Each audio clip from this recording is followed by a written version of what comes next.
नमस्कार मित्रों, आपका YouTube चैनल बुक रीडो पर स्वागत है। आज की तेज रफ्तार जिंदगी में किताबें पढ़ने का समय निकालना मुश्किल हो गया है, लेकिन ज्ञान और प्रेरणा से वंचित रहना भी सही नहीं। बुक रीडो आपके लिए इस समस्या का हल लेकर आया है। इस चैनल पर आपको दुनिया की सबसे लोकप्रिय किताबों की संक्षिप्त और प्रभावी ऑडियो समरी मिलेगी, जिसे आप कहीं भी कभी भी सिर्फ 30 मिनट में सुन सकते हैं। चाहे आप यात्रा कर रहे हों, जिम में हो या अपने काम में व्यस्त हो, बस हेडफोन लगाइए और बेस्ट सेलर किताबों की समझदारी से भरी दुनिया में खो जाइए। बुक रीडो के साथ सीखना अब और भी आसान और सुविधाजनक हो गया है। अभी सब्सक्राइब करें और अपने दोस्तों के साथ शेयर करें, ताकि वे भी सीखने और सफलता की इस यात्रा का हिस्सा बन सकें।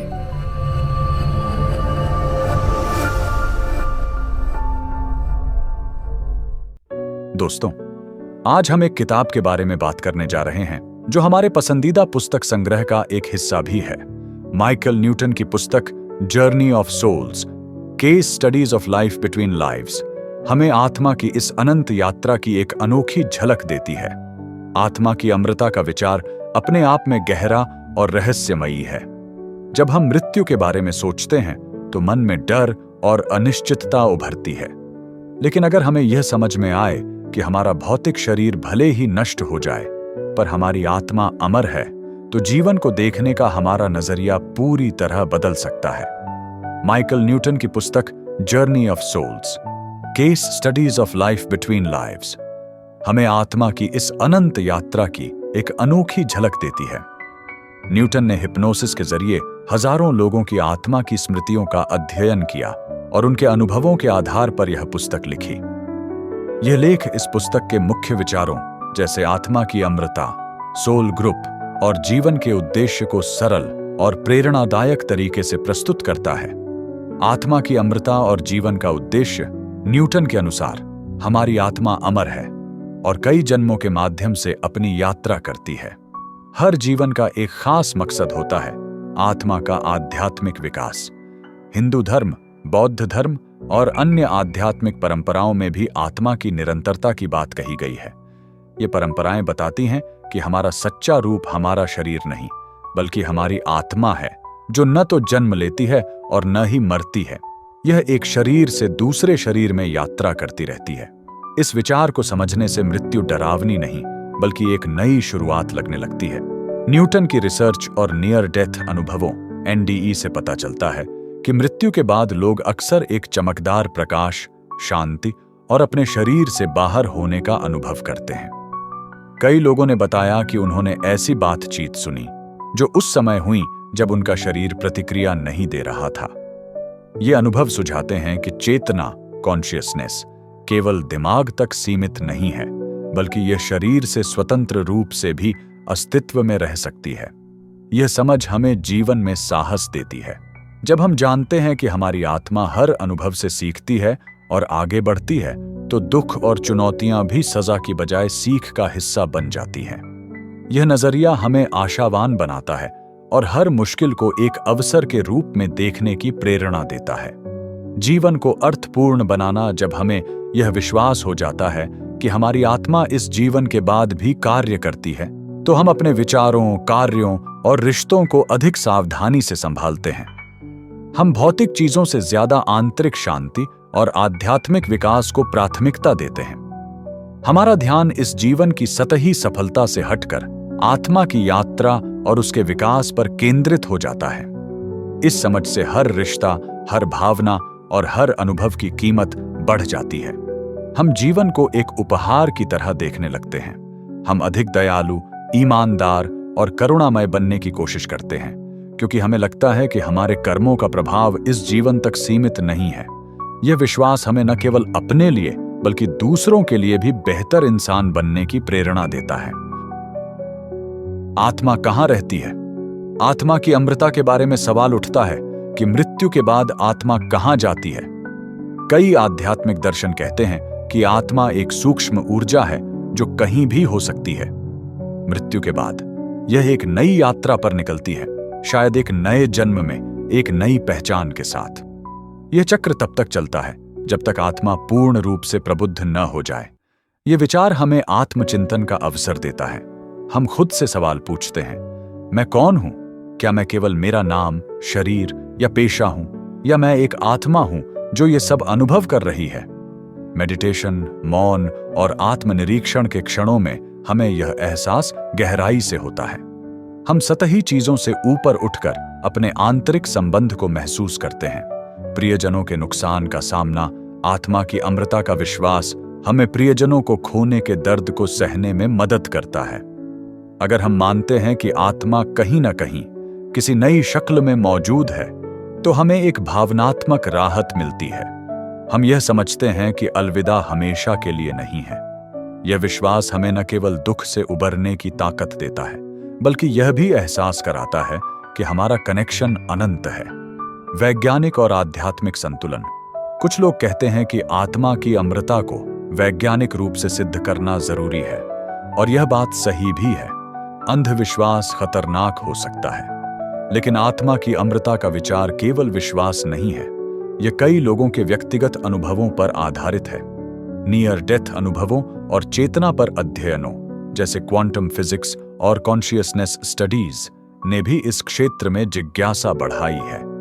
ये अध्ययन सुझाते हैं कि वास्तविकता केवल वही नहीं है जो हम देखते हैं। जब हम इस व्यापक दृष्टिकोण से जीवन को देखते हैं, तो हमारे निर्णय अधिक जागरूक हो जाते हैं। हम अपने विचारों, भावनाओं और कार्यों के प्रभाव को समझते हैं, न केवल अपनी आत्मा पर, बल्कि दूसरों की आत्मा पर भी। यह समझ हमें अधिक जिम्मेदार और संवेदनशील बनाती है। जीवन की चुनौतियां। आत्मा का चयन। न्यूटन की रिसर्च बताती है कि हमारी आत्मा हर जीवन से पहले अपनी चुनौतियों और अनुभवों को चुनती है। ब्रेकअप, असफलताएं, दुर्घटनाएं, बीमारियां या किसी प्रियजन का नुकसान, ये सब संयोग नहीं है।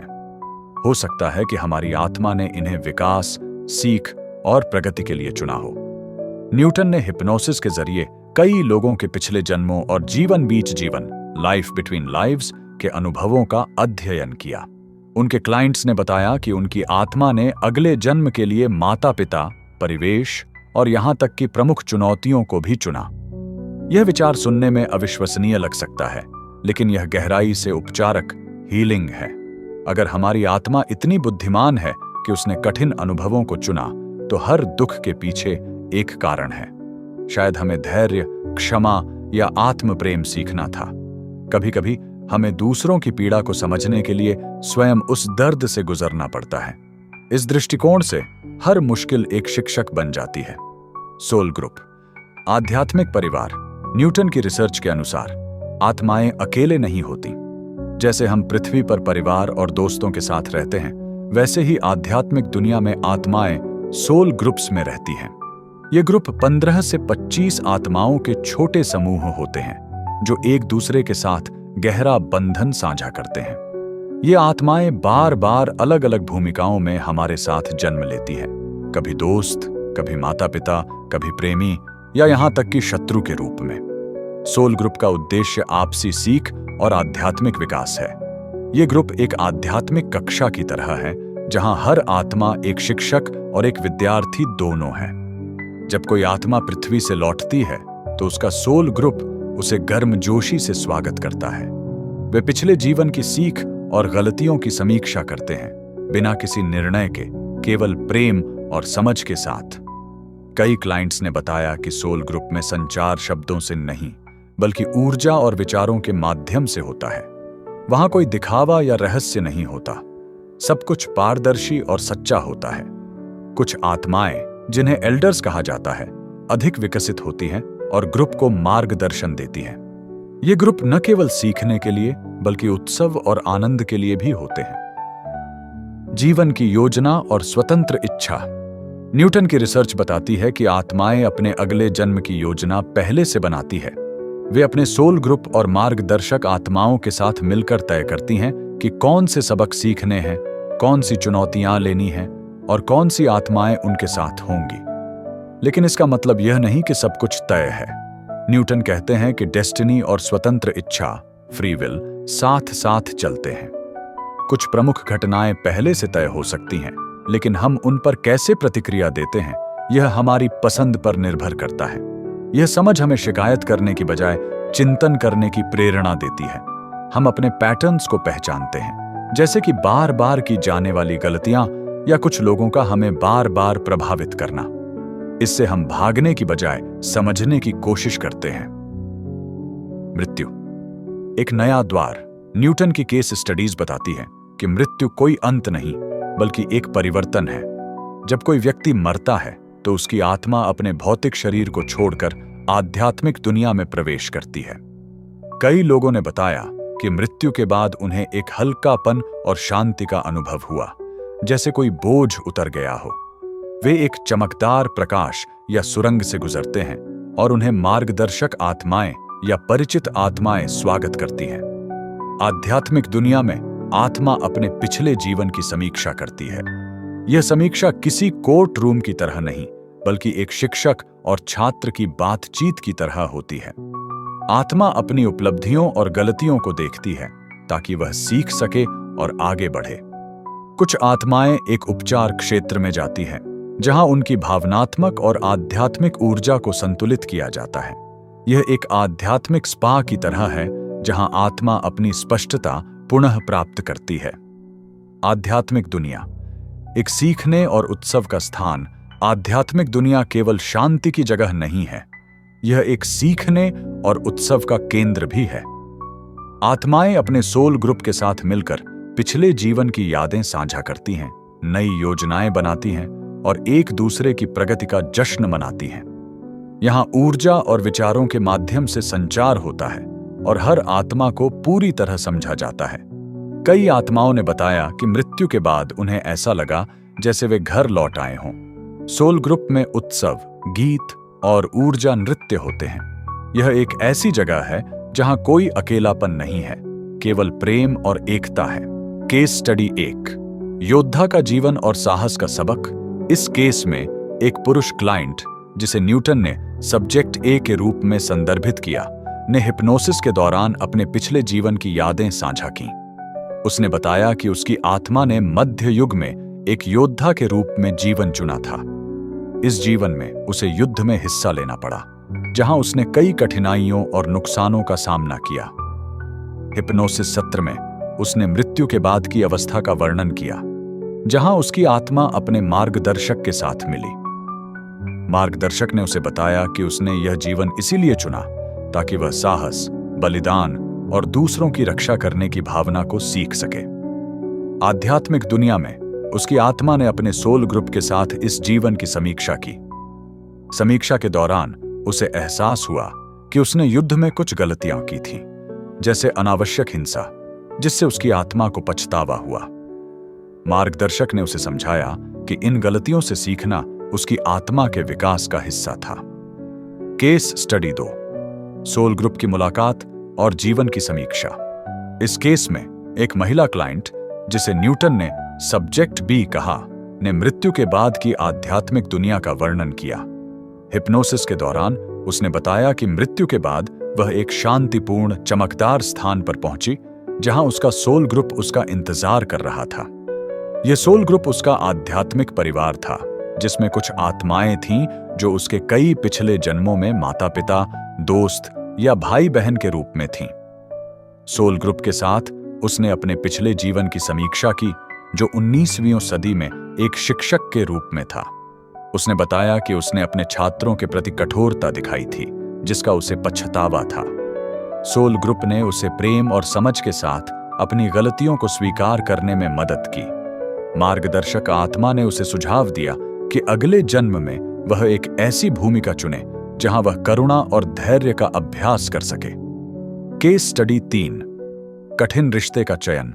इस केस में एक पुरुष क्लाइंट, जिसे न्यूटन ने सब्जेक्ट सी कहा, ने बताया कि उसकी आत्मा ने 20वीं सदी में एक ऐसे जीवन को चुना जिसमें उसे एक कठिन रिश्ते का सामना करना पड़ा। हिप्नोसिस सत्र में उसने बताया कि उसने अपने सोल ग्रुप और मार्गदर्शक के साथ मिलकर एक ऐसे जीवन की योजना बनाई थी जिसमें वह एक अपमानजनक माता-पिता के साथ बड़ा होगा। यह रिश्ता उसे प्रेम, विश्वास और क्षमा की गहराई को समझने में मदद करने के लिए चुना गया था। मृत्यु के बाद उसकी आत्मा ने अपने मार्गदर्शक के साथ इस जीवन की समीक्षा की। उसने बताया कि इस कठिन रिश्ते ने उसे भावनात्मक रूप से मजबूत बनाया और उसे दूसरों के दर्द को समझने की क्षमता दी। मार्गदर्शक ने उसे बताया कि यह अनुभव उसकी आत्मा को करुणा और सहानुभूति के उच्च स्तर तक ले गया। केस स्टडी 4, उन्नत आत्मा की शिक्षक भूमिका। इस केस में एक महिला क्लाइंट, जिसे न्यूटन ने सब्जेक्ट डी कहा, ने बताया कि वह एक उन्नत आत्मा है जो अब दूसरों को सिखाने की भूमिका में है।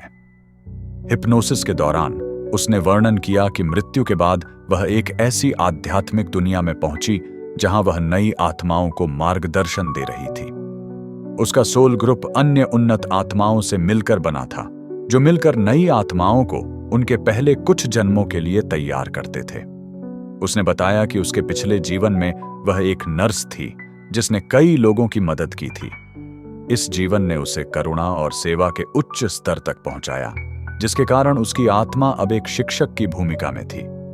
मार्गदर्शक आत्मा ने उसे बताया कि वह जल्द ही एक नई भूमिका में जन्म लेगी, जहां वह एक आध्यात्मिक गुरु के रूप में काम करेगी।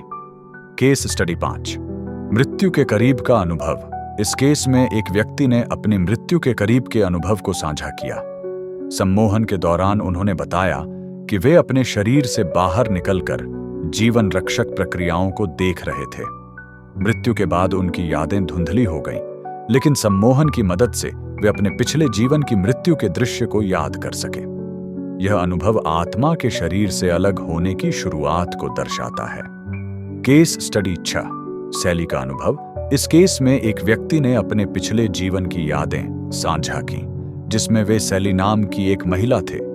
1866 में क्यूबा भारतीयों द्वारा उनकी हत्या कर दी गई थी। मृत्यु के बाद उनकी आत्मा अपने पति विल को सांत्वना देने की कोशिश करती है, लेकिन अंततः उन्हें आत्मिक दुनिया में जाना पड़ता है। यह केस आत्मा और प्रियजनों के बीच के भावनात्मक संबंध को दर्शाता है। जीवन का नया दृष्टिकोण। जब हम समझते हैं कि हम केवल एक शरीर नहीं बल्कि एक विकसित हो रही आत्मा हैं, तो हमारा जीवन बदल जाता है। डर कम होता है और हम अधिक करुणा और धैर्य के साथ जीने लगते हैं। हर अनुभव, चाहे वह सुख हो या दुख, एक सीख बन जाता है। हम असफलताओं को बड़ा और सफलताओं को अंतिम नहीं मानते। हर दिन आत्मा के विकास का एक नया अवसर बन जाता है। यह विश्वास हमें प्राथमिकताएं तय करने, रिश्तों को ठीक करने और अपने भीतर की शांति को खोजने की प्रेरणा देता है। यह हमें यह भी एहसास कराता है कि हम कभी अकेले नहीं हैं।